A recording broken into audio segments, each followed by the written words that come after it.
Un aplauso para Carlitos Vives de Black Tuna Seeds. Véngase, mijo. Muchas gracias por estar aquí, Carlitos. Ya sabe que se le quiere. Gracias, todo tuyo. Bueno, no. Bueno, sí, yo creo que yo me muevo mucho, pero mejor quizás sentado. Mierda. Está un poquito laid back. ¿Cómo están? Gracias por venir. Sé que hace calor, muchos mosquitos. Bueno. Gracias, Poli, gracias, Canativa. Hoy vamos a hablar un poquito de la esencia, de la razón por la cual estamos aquí, muchos de nosotros. Tiene que ver obviamente con esta gran planta, pero también conocer sus orígenes y conocer un poquito de la forma que ella ha venido evolucionando a través del tiempo y como una planta que antes no tenía intervención humana ha podido hoy en día transformarse y generar muchas de las cosas que goza la industria, ¿no? Entonces, principalmente no es un misterio para nadie que el cannabis no es autóctono de las Américas, ¿no? Es una planta que llegó acá a las Américas con el ser humano, ya sea en la época que quieran hablar, si quieren hablar del estrecho de Bering, cuando estaba conectado gran parte del hemisferio norte a través de Rusia y a través de Canadá, si quieren hablar de las primeras embarcaciones fenicias o vikingas, si quieren hablar de cualquiera de las entradas que verdaderamente tuvo esta gran planta al Nuevo Mundo, ¿no? Digamos que conocemos que entró por formas industriales, medicinales, lúdicas, sacramentales, ¿verdad? Distintas culturas, diferentes maneras, ¿no? Entonces los españoles llegaron porque digamos que el 80% de la producción de su flota naval dependía de las fibras del cáñamo. Digamos que también después llegó más tarde con la medicina asiática, oriental, ¿verdad? Los diferentes usos de la planta. También llegó lúdicamente, ¿no? Con la llegada de los esclavos, con la llegada de los africanos, que la utilizaban mucho también para poder celebrar en las noches, en el momento que podían ser ellos, que podían celebrar su cultura y sus costumbres, ¿no? Entonces el cannabis, la historia del cannabis es la historia del ser humano, a donde el ser humano ha llegado, con él siempre ha estado acompañado de esta gran planta, ¿no? Entonces hoy vamos a hablar de esos orígenes y gracias a esos orígenes conocer el fitomejoramiento. Cuando hablo del fitomejoramiento hablo de cómo tú haces que una planta tenga mejor eficiencia y tenga una gran productividad y le vaya bien en una zona de donde no es originalmente, ¿no? Y esa selección fenotípica que conlleva esa cacería, ¿no? Entonces, cuando nosotros hablamos de las genéticas, siempre hablamos, la mayoría de mente, cuando hablamos de las genéticas colombianas, hablamos de las sativas, de la mangoviche, hablamos de la punto rojo. Nos quedamos muy, muy limitados en nuestro conocimiento de nuestras razas, porque hace muchos años, cuando ellas primero llegaron acá, de los diferentes lugares, ¿no? Como nuestras sativas, uno siempre tiene que pensar y ubicarse en el mapa. Tú te ubicas en el mapa y tú puedes ver que, por ejemplo, hay una línea ecuatorial que te marca cierto microclima. Entonces esta línea ecuatorial no solo existe aquí en las Américas, sino que si tú la sigues, llegas al África, ¿verdad? Y llegas a zonas también del Medio Oriente que tienen las mismas características climáticas que tenemos nosotros acá, ¿verdad? Entonces esa es la razón por la cual hoy en día gozamos de un punto rojo, hoy en día gozamos de un mangoviche, hoy en día gozamos de unas sativas, llámenlas haze, llámenlas los híbridos, los políbridos. Hoy en día gozamos de eso porque son plantas que se adaptaron fácilmente a nuestras regiones, porque de las regiones donde ellas venían gozaban de las mismas climáticas, de las mismas características. ¿De qué no gozaban esas plantas? ¿Cuáles fueron los cambios? ¿Verdad? Los cambios son fenotípicos, no genotípicos. Cuando uno habla de la genealogía, del genotipo de una planta, uno está hablando del ADN de esa planta, ¿verdad? El árbol genealógico de esa planta. Tú cuando hablas de las características fenotípicas de una planta, estás hablando de las características visuales, también puede ser organolépticas. Entonces, cuando unas plantas, unas genéticas, ¿verdad? Que en esa época no habían personas que controlaban el fitomejoramiento natural. ¿Cuál es el fitomejoramiento natural? Tener machos y hembras en los cultivos y no desmachar y dejar que las generaciones filiales sigan existiendo, ¿no? Para no introducir genes ajenos y poder mantener lo que hoy en día muchos buscamos locamente, que son esas genéticas originales, ¿no? Entonces, cuando esas genéticas llegan al nuevo mundo, empiezan a desarrollarse y empiezan a tener su domesticación, y esa domesticación, ese desarrollo, empieza a adquirir esas características organolépticas que las mismas tierras le dan a nuestros frutos, a nuestras flores, las mismas características y riquezas que le dan nuestros pisos térmicos a esas genéticas y a esas flores y a esos frutos. Entonces no es misterio que acá en Colombia tengamos fenotipos con altos en porcentajes de limoneno y mirceno, porque el limoneno es un terpeno que se encuentra en los limones, mirceno es un terpeno que se encuentra en el mango, y Colombia tiene tierras para cultivar mucho mango y mucho limón. Entonces es natural de que después de mucho tiempo de cultivarse ciertas genéticas sin tener interrupción ni tener una polinización cruzada, ¿verdad?, de su genealogía, puedan adquirir y fortalecer estas características, ¿no?, de las cuales hoy nosotros buscamos. Y si nos vamos más allá, podemos saber y entender que aquí en los años 70 llegaron muchas personas muy, muy, muy inteligentes que sabían lo que teníamos aquí, ¿verdad? Por eso hoy en día tenemos el honor de conocer muchas genéticas muy famosas como las amnesias, ¿verdad?, como los Haces, digamos, como todas esas líneas que verdaderamente son famosas en todas partes del mundo, pero que nunca le dieron a las Américas, ¿verdad?, nunca le dieron esa posición y esa visibilidad al verdadero origen, ¿no?, donde verdaderamente se domesticaron y se volvieron esas genéticas lo que hoy conocemos y lo que hoy nos gusta, ¿no? Entonces los terpenos de limón, los terpenos cítricos, ¿no?, los terpenos muy exóticos que hoy en día son los más buscados para los breeding programs y para todo eso, eso viene de tierras, ¿verdad?, ricas en características para que eso pueda ser así, ¿no? Digamos que las afgánicas siempre tienen esa referencia a ser buenas para producción de hash. Sí, claro, eso es verdad porque son más productivas, las glándulas son más grandes, tienen más retorno, ¿verdad? Pero también es porque en la zona donde empezó el hash es donde originaban esas genéticas, ¿me explico? Entonces tenían que desarrollar formas, ¿no?, para la productividad, para poder transformar y utilizar esa medicina a su máxima expresión, ¿no? Entonces el origen de las genéticas es muy importante cuando hablamos de la selección fenotípica y la domesticación y el fitomejoramiento en Colombia, porque hoy en día hay muchas personas que quieren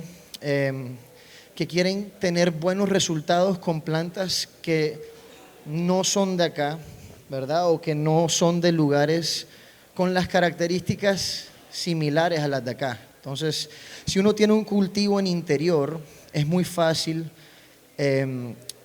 hacer la perfecta mímica, ¿no?, de las condiciones que necesitan las líneas parentales que hicieron esas semillas. Es decir, si yo produzco semillas y mis líneas parentales, es decir, las mamás con las cuales yo uso para hacer esas semillas, las he mantenido siempre en interior, las he cultivado en interior, nunca han visto la luz del sol, nunca han tenido un día caliente, nunca han tenido un problema, y hago un lote de semillas con ella. La progenidad de esas genéticas, a menos de que sus abuelas y bisabuelas vengan del campo, no van a tener esa memoria genética, ¿sí me explico? Entonces no van a darte esos resultados tan eficaces y tan rápidos que la gente espera en los lugares donde nunca han podido estar, donde nunca se han podido grabar esa memoria genética para pasársela a sus progenidades para la evolución, porque es que las plantas son mucho más inteligentes que nosotros. Ellos vienen a hacer una sola cosa, y es a existir, subsistir y que sigan creciendo, digamos, generaciones y generaciones de cannabis, ¿no? Entonces es importante cuando nos desesperamos que invertimos mucha plata en un paquete de semillas de los mejores, de los que están de moda, de los que vemos que están ganando copas y que están vendiendo en los dispensarios por mucha plata, y vamos y compramos el paquete y no hacemos la tarea, ¿verdad?, de verdaderamente ver el trabajo detrás de la genética en cuanto dónde están las líneas parentales, qué tipo de estabilidad ha trabajado ese breeder para poder darte un resultado. No podemos sorprendernos cuando los resultados son malos, no podemos sorprendernos cuando nos da botrytis, cuando la planta es lenta, no podemos sorprendernos cuando es muy, digamos, proactiva a plagas y enfermedades. No podemos desesperarnos porque tenemos que caer en cuenta que es una planta que viene de padres mimados, que vienen de cultivos donde siempre han sido cultivos para otros países que no gozan de la tranquilidad y características que tenemos nosotros para cultivar todo el año, ¿no? Entonces es muy importante. Eso no significa que esas plantas nunca van a funcionar, significa que necesitas trabajarlas, ¿verdad? Y una planta se trabaja de diferentes formas, ¿no? Se puede fitomejorar a través de cruzamientos, se puede fitomejorar a través de endurecimiento. El endurecimiento de una planta tarda muchos más años, pero prácticamente es dando ciclos con esa misma genética, varios ciclos, y los primeros ciclos vas a tener unos resultados muy regulares hasta que esa planta ya, las generaciones de clones que les va sacando se van acostumbrando a esa climatología donde van a estar, ¿no? Entonces nosotros tenemos muchas plantas que hemos traído de lugares donde son de un solo ciclo, ¿no?, como Colorado, Oregon, donde son plantas que verdaderamente están acostumbradas al frío, a la nieve, ¿no?, y las tratamos de cultivar en diferentes épocas en Santa Marta, donde quizás hay mucho calor o hay mucho viento, y son plantas que hace 4 años cualquier persona hubiera descartado, pero hoy 4 años después son una de las plantas más productivas que tenemos, ¿no? Y eso ha sido por un proceso de endurecimiento que se ha hecho, ¿no? Y lo otro siempre es el fitomejoramiento pensando en la zona donde estás. Entonces nosotros estamos en una parte del mundo donde, vuelvo y digo, si tú quieres comprar o tener genéticas que te vayan muy bien acá, tienes que buscar esos mismos climas y ese mismo trabajo en las partes donde están produciendo esas semillas, ¿no? Entonces, si tú cultivas en exterior, trata de buscar a breeders y bancos que se especialicen y hagan su trabajo en fincas en el exterior, ¿no? Digamos que el Emerald Triangle en California está lleno de grandes bancos y breeders que, digamos, sus genéticas han estado estabilizadas hace muchos años porque a ellos les toca tener una sola cosecha al año y solo tienen una oportunidad para poder sacar una buena producción, ¿no? Entonces tienen unas genéticas que están acostumbradas a estas cosas, ¿no? Palm Springs, California es muy seco y muy caliente, entonces cuando nosotros pensamos en Santa Marta, no pensamos en la Sierra Nevada porque en la sierra es muy húmeda, ¿verdad? Pensamos entre un espacio entre la sierra y el mar, porque el mar tiene mucha salinidad, no produce, bueno, tiene un buen suelo, es muy desértico. La sierra ya es muy húmeda, entonces las flores de cannabis no se puede ir en contra de la naturaleza. Si tú quieres tener flores resinosas y densas, no puedes pretender que vas a tener una genética que sea, digamos, resistente a la humedad, que conserve una característica de flores apretadas porque estás yendo en contra de la naturaleza, ¿verdad? Yo veo muchas personas que me dicen, no, es que yo cultivo a 2.600 metros, hace 90% de humedad y quiero una índica. Yo le digo, yo también quiero ser muy lindo y muy famoso y quiero tener 2 esposas, pero no es posible, ¿sí? Le digo, no puedes tener todo. Entonces tienes que entender que necesitas conocer tus necesidades, tus zonas de cultivo para después poder tomar unas decisiones aptas que tengan unos buenos resultados. Entonces Black Tuna es un poquito eso. Nosotros observamos que toda la genética que estábamos recibiendo, por la mayoría de la parte, eran genéticas que estaban hechas en interior, con parentales que llevan 30 años en indoors, siendo clonados y siendo conservados en muchos de los mejores bancos europeos y estadounidenses. Y nos dimos cuenta que el 80% de las personas estaban teniendo resultados muy regulares, ¿verdad? Entonces no se estaba pudiendo disfrutar, uno, no se disfrutaba la genética, 2, las personas estaban perdiendo mucha plata, ¿no?, en el tema de las conversiones de los dólares y los euros y todo eso, y el tema de que nadie verdaderamente era un doliente, ¿no? Cuando nosotros empezamos este proyecto, nosotros éramos uno de sus clientes que íbamos a California, pagamos $400 por 10 semillas, de las 10 semillas salían 3 blancas, de las restantes 7 3 no germinaban, salían 3 y no eran los fenotipos que uno quería, ¿verdad? No era esa genética que uno pensaba que iba a conseguir. Entonces en Black Tuna siempre tenemos el lema como que vendemos genéticas, no semillas, ¿no? Entonces la cara y la personalidad que debe tener uno en un banco es la felicidad de poder cumplir la promesa, ¿no? Al cliente, ¿no? Si tú estás ofreciendo algo, lo menos, y estás cobrando un buen dinero por eso, el trabajo detrás de eso tiene que ser muy importante y muy impecable, ¿no? Entonces Colombia, y no solo somos nosotros, hay muchas personas haciendo el mismo trabajo, ¿no?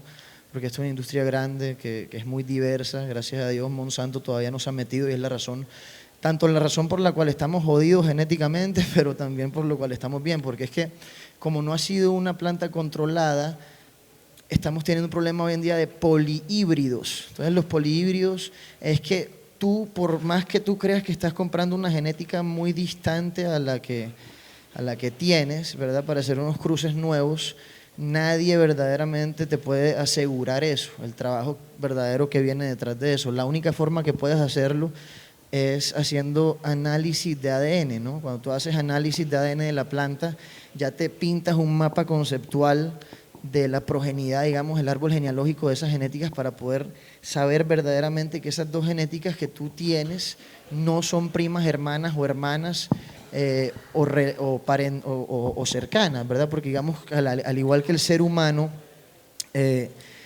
las genéticas para poder sacar un verdadero vigor híbrido y unas genéticas estables y que tengan una propuesta buena, necesitas cruzar parentales lejanos, ¿verdad? Entonces hoy en día tenemos muchos problemas porque todo está cruzado con todo, ¿verdad? Y todos los bancos están cruzando todo con todo y hoy encontramos un mundo de incesto, literal, es un mundo de incesto. Entonces para salir de ese mundo de incesto tienes 2 caminos, ¿no? Uno, o muy bien conocer la procedencia de esos materiales o trabajarlos genéticamente, ¿no? Mediante ciclos. Digamos que es un tema mucho más complejo que después podremos hablar en un futuro, seguro Polita nos va a tener un espacio, pero es un tema mucho más científico, genético, donde entramos a mirar los marcadores genéticos de los parentales para generar no solamente las características que uno quiere, puede ser un nuevo sabor, ¿verdad? Como un nuevo terpeno, como también puede ser una resistencia, una característica deseada para el cultivo. Uno puede llegar a eso a través, puede ser tan radical como usar Genetic Transformation como CRISPR, que lo están utilizando ahora en Suiza y lo están utilizando en Canadá, o puede ser old school y puedes hacer selfing a través de retrocruces o inbred lines, ¿verdad? Que es cuando tú utilizas tus líneas filiales y sigues retrocediéndote con uno de los papás para mantener una característica deseada. Entonces digamos que el fitomejoramiento hoy en día, como ya salió del underground, ¿verdad? Antes nosotros cruzábamos plantas regulares y los mejores bancos ya tenían las fórmulas de feminizar, pero verdaderamente no tenían ese aspecto científico que los apoyara, ¿sí me explico? Era todavía muy empírico, era muy empírico y era en una época donde todavía no había tanta contaminación genética. Entonces por eso muchos de los primeros bancos que conocemos tienen muchos trabajos impecables porque sus líneas parentales son plantas que no han sido contaminadas, que no han sido cruzadas, que cada vez que las unen o las cruzan con algo generan verdaderos cultivares vigorosos y productivos y elegantes, ¿no? Entonces, cuando uno va a hacer, ya sea los que estén sentados acá, si tienen proyectos, si tienen licencias y están haciendo una PEA, una prueba de evaluación agronómica, o si tienen una unidad de investigación en fitomejoramiento que hacen fitomejoramiento, tienen que siempre pensar en un gran banco de germoplasma.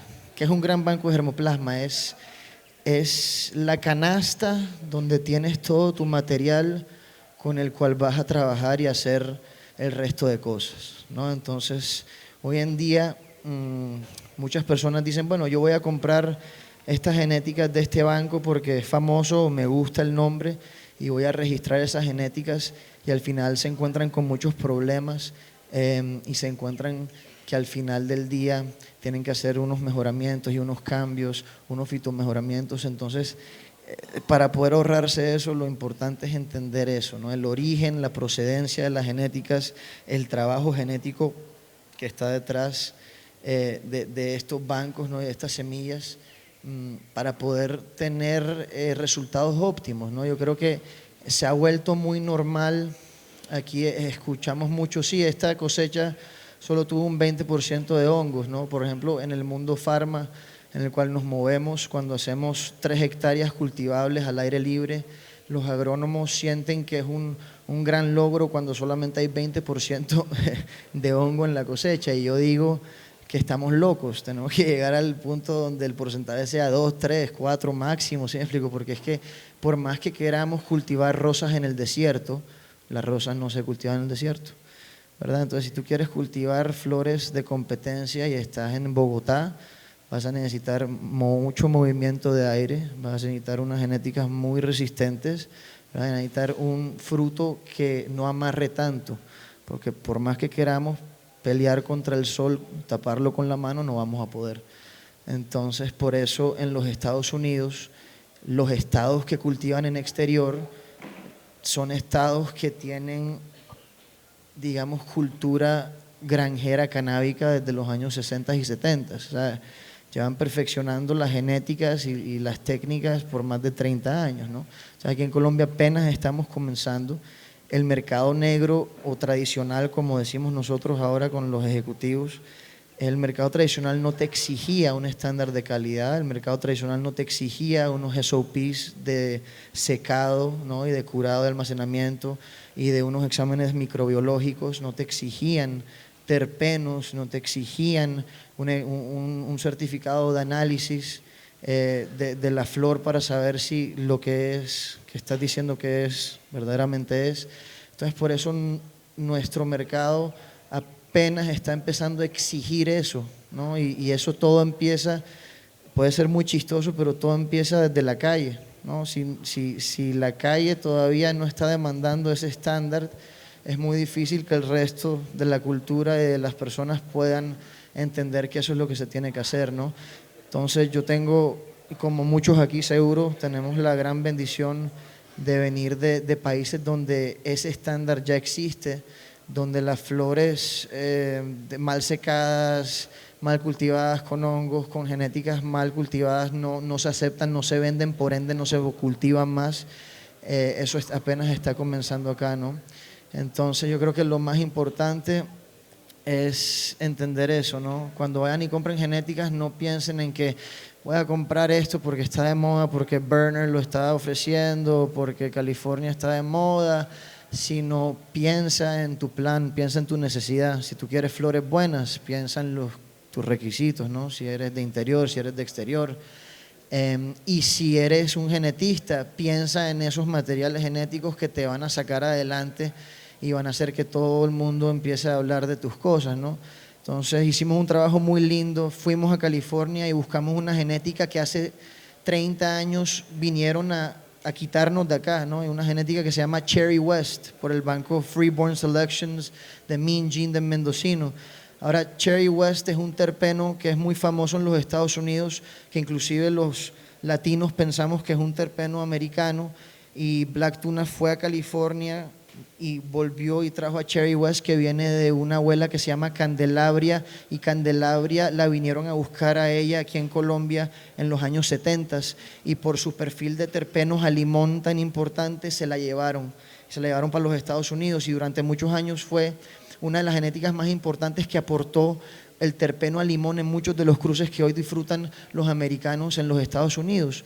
Y hoy en día nosotros quisimos devolver ese terpeno a su casa, cultivar esa planta donde antes su abuela era cultivada y hacer genéticas a raíz de ella, ¿no? Y por eso generar ese tipo de productividad y ese tipo de memoria genética que ella ya cargaba desde hace muchos años, ¿no? Y lo mismo con la amnesia kush, la amnesia haze, la amnesia kush, todos los derivados de la amnesia, todos los derivados de la super silver haze, todos los derivados son de plantas orígenes sativas que han adquirido sus características en estas zonas del mundo. Entonces, cuando hablamos de esas plantas, no solamente podemos pensar en Europa, sino tenemos que pensar en Latinoamérica, porque Latinoamérica fue la que le dio a esas genéticas las características que hoy en día las personas gozan y quieren. Entonces, es muy importante conocer las raíces, como en cualquier cuento lo dicen, y es muy importante conocer el origen de las cosas. Entonces es muy importante conocer que los terpenos, limones, los mircenos y eso son los primeros cruces entre mexicanas, oaxacan, entre colombianas, ¿verdad? Entre thai, entre esas primeras fusiones de sativas que se primero dando, de ahí verdaderamente parte ese paladar genético que hoy en día todo el mundo disfruta, ¿no? Entonces los invito a que nunca paren de crecer, como dice el eslogan, Never Stop Growing, porque no es solamente cultivar, sino cultivarse como persona, ir más allá, exigir, ¿no? Exigir el trabajo, exigir cosas buenas, porque tenemos todo el derecho de tener las mejores cosas. Estamos en un país que fuimos la despensa mundial del cannabis en los años 60 y 70, todavía las personas mayores de 60 años hablan de la Colombian Gold, hablan de la Punto Rojo, hablan de la euforia de esos terpenos y esos cannabinoides que llegaban entre transparente leche y no llegaban ámbar y no causaban un efecto sedativo, sino que causaban un efecto eufórico acompañado por esos terpenos que causaban esos efectos eufóricos, que era perfecto para esa época donde todo el mundo estaba paz y amor y era la época hippie, la época de la rumba. Y sí me explico, entonces era ese cannabis que era el cannabis favorito de la gente, el social, siempre, y eso lo producíamos y lo producimos acá, y tenemos que volver a retomar esto, tenemos que ser, yo siempre lo he dicho, la gente, muchas se ríen, pero tenemos que volver a ser ese nuevo Ámsterdam, ¿verdad? Porque somos un país productor donde no nos cuesta mucho sacar buena calidad, porque nuestro clima y nuestra tierra nos permite sacar la calidad que necesita la gente, y volver a ser orgullosos de eso, ¿no? Entonces yo creo que esa es como la responsabilidad más grande que tenemos acá todos en este cuarto, y los que no están acá, que sé que todos los días luchan por esto, pero sus logos están allá afuera y muchos logos que no están afuera también, pero es eso, ¿no? Es ser orgullosos de las cosas y buscar más allá, ¿no? No significa que aquí en Colombia estamos maldecidos a cultivar plantas espigadas toda la vida, ¿no? Yo creo que hay muchos ejemplos de que las sativas y los híbridos, inclusive hasta las índicas, con un fitomejoramiento y con endurecimiento, pueden llegar a ser productivas en nuestros programas de cultivo, en nuestros métodos de cultivo. Entonces sí, esa es como un poquito la esencia de esta charla, que también tienen un país que les produce muchas cosas buenas, no hay que buscar afuera. Y si quieren traer cosas de afuera, trabájenlas aquí antes de descartarlas, ¿no? Porque al final del día es un trabajo genético. Al final del día, por eso el ICA, nosotros nos ponemos bravos, yo no lo entendía, yo vengo de un mercado tradicional donde a mí no me exigían hacer nada, si yo quería introducir esto al mercado, lo cultivaba y lo introducía. Pero hoy en día dicen, no, tienes que hacer una prueba de evaluación agronómica y tiene que 60 muestras y le tiene que ir mejor al 50% de la... Y yo no entendía hasta ahora entiendo que esa es la diferencia entre perder millones de dólares después y ahorrarse el trabajo y hacer las cosas bien. Esa es la diferencia entre ser exitoso, ¿no? en esta vida. Entonces ellos lo llaman una prueba de evaluación agronómica, uno no lo tiene que llamar eso, uno lo tiene que llamar un fino, uno lo tiene que llamar una cacería genética productiva que te va a funcionar, ¿verdad? Entonces todo tiene su razón de ser a nivel teórico, científico. Colombia tiene una de las mejores regulaciones del mundo, por eso muchas empresas están llegando acá a registrar sus genéticas, porque es una de las regulaciones donde la genética se registra como debe ser, ¿no? Entonces, bueno, creo que me extendí, pero muchas gracias a ustedes por venir.